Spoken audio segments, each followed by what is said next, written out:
নমস্কার বন্ধুরা, food and more SM চ্যানেলে আপনাদের সবাইকে জানাই স্বাগত। আজকে আপনাদেরকে দেখাবো খুব সহজেই কিভাবে আপনারা বাড়িতে চটজলদি সিঙ্গারা বানিয়ে নিতে পারবেন। প্রথমে এক বাটি ময়দা, স্বাদ মতো লবণ, কালো জিরে হাফ চামচ, 2 চামচ সাদা তেল দিয়ে ভালো করে মেখে নিতে হবে।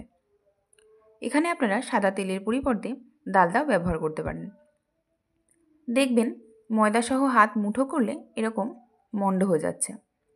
তারপর তাতে অল্প অল্প জল নিয়ে মেখে নিতে হবে। এরকম একটা ডো বানিয়ে কিছুক্ষণ রেস্টে রেখে দিন। আর তরকারি বানানোর জন্য আলু পিস পিস করে কেটে নিয়েছি, যাতে তাড়াতাড়ি সেদ্ধ হয়ে যায়।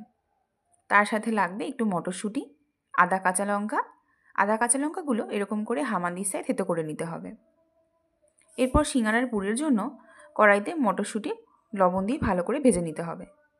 একই তেলে মটরশুঁটি ভাজা হয়ে গেলে তাতে 5 ফোড়ন, শুকনো লঙ্কা দিয়ে থেতো করা আদা কাঁচা লঙ্কা দিয়ে হলুদ গুঁড়ো, জিরে গুঁড়ো দিয়ে মশলা ভালো করে ভেজে নিতে হবে। তারপর সেদ্ধ করা আলু দিয়ে স্বাদ মতো লবণ দিয়ে সবটা ভালো করে ভেজে নিতে হবে। আর একটু ভেজে রাখা চীনাবাদাম আর ভেজে রাখা মটরশুঁটি, কুচানো ধনেপাতা দিয়ে পুরো তরকারিটা ভালো করে মিশিয়ে নিন। তৈরি হয়ে গেল আমাদের সিঙ্গারার পুর। এরপরে ডোটা থেকে মাঝারি মাপের লেচি কেটে নিতে হবে। লেচি কেটে এরকম একবার উপর দিকে নিচের দিকে চাপ দিয়ে বেলে নিতে হবে। তারপর মাঝখান থেকে সমানভাবে ছুরি দিয়ে কেটে নিন। এভাবে জল লাগিয়ে মুড়ে ভেতরে 1 চামচ পুর দিন। সিঙ্গারার খিলি পুর দেওয়া হয়ে গেলে বন্ধ করে দিন এবং কোণগুলোকে এভাবে মুড়ে নিতে হবে। তৈরি হয়ে যাবে ত্রিভুজাকৃতি সিঙ্গারা। এরপর কড়াইতে তেল গরম করে ছেড়ে দিন কাঁচা সিঙ্গারা। এ সময় গ্যাসের হিট থাকবে লো টু মিডিয়াম।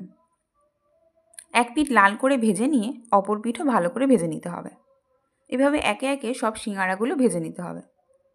তার সাথে টমেটো ও গ্রিন চাটনি দিয়ে পরিবেশন করুন গরম গরম সিঙ্গারা।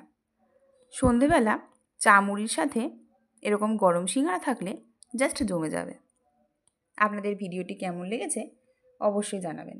ভিডিওটি ভালো লাগলে লাইক করবেন, শেয়ার করবেন এবং সাবস্ক্রাইব করে আমাদের চ্যানেলটির পাশে থাকবেন।